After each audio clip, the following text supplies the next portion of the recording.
Welcome to Nayfee Paints. In this video, I'll be showing you how I built my weapons store. What started off as a pretty basic build, got a little bit out of control, but I'm really happy with the end result. And this will make a nice addition to my Necromunda gaming table. With that, let's crack in. So as always, I'll just go over the material I used for the build. Got some Platicard Sheet and rods, some 3D printed bits, balsa wood, cardboard, some bits from my bits box, some random junk, some parts from a Gundam kit, this model stand, a bunch of random weapons, these black grill pieces, some textured Platicard sheeting, and the base plate resin. I don't throw this away as I can always use this for armor plates and other bits. And just a quick note, some of the 3D printed bits are not on the screen at the moment, as while building this model, I was printing them at the same time. The first thing I did was cut away this side bracket.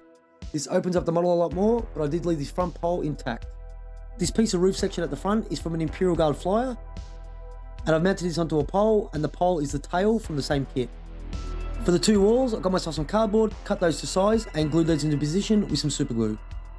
For the metallic floor, I use this textured Platicard sheeting. This makes life really easy using this stuff. Measured, cut, and glued it into position.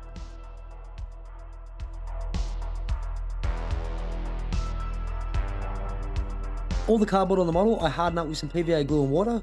So I mix the two together, making a nice watery paste. And using a large brush, just paint this mix onto all the cardboard. To speed up the drying time, I then hit it with a hairdryer on low setting. The reason I do this is not only to make the cardboard stronger, it stops the cardboard just soaking up all my paint. For my gun racks, I use these black grill pieces, cut myself a piece of Platicard to size, and glued it onto the back. Before gluing the weapons on, I dry fitted them first, just to make sure I was happy with the positioning.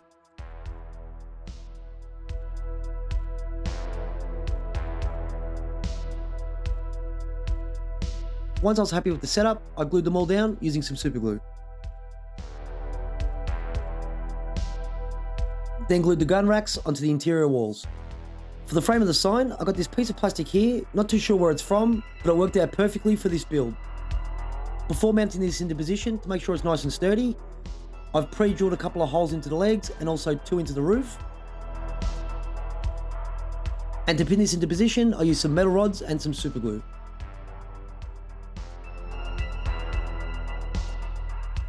To make the little tables, I just use these rectangle pieces as the base, glued on top a piece of off-card Platicard. I ended up doubling up the rectangles as one just wasn't high enough.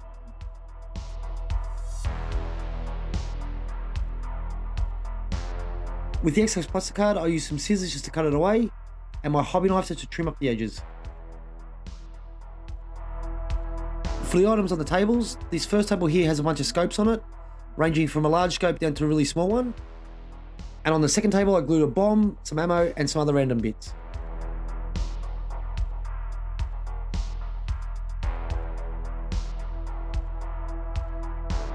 To fill up this empty space here on the wall, I've just used a piece of chain running from the roof down to the floor. Then I glued on some grenades and an ammo pack. To make my life a little bit easier when it comes to painting, I didn't glue these two tables down. I just attached these to the model with some blue tack for now. While building the model, I was attaching random bits at different points. I'll go through these in a little bit more detail later.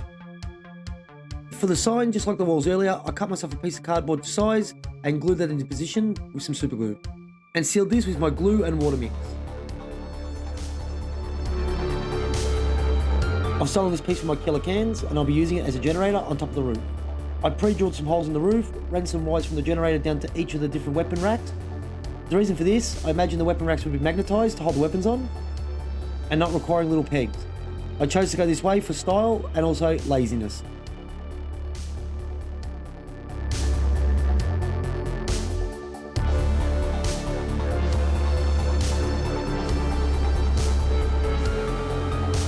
The front area during the build was really bugging me, I just couldn't figure out what it was. So I decided with some cardboard to extend the floor out a bit more. Once I did this, I was a lot happier with the overall look of the piece. Once I had the cardboard flooring down, I boarded it up with some square Platicard rods.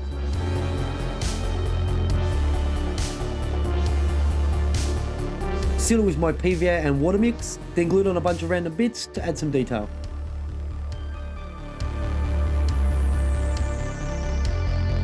Like I said earlier, I was sticking on a bunch of random bits as I was building the piece.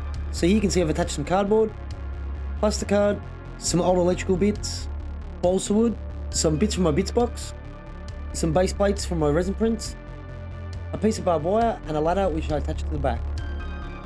Here's a link on the screen now just to see how I make my barbed wire and ladders. With these extra pieces printed, cleaned up and ready to go, I can now add these to the build to finish it off. Due to the bomb and the las gun being a little bit larger, I've decided to pin these onto the model.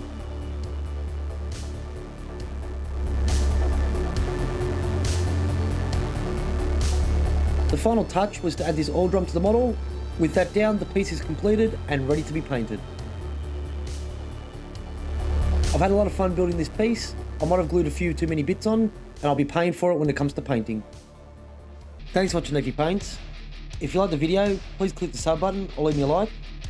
If there's anything you'd like to see in a future video, please leave a comment in the comment section below, and I'll see you in the next one. Catch ya.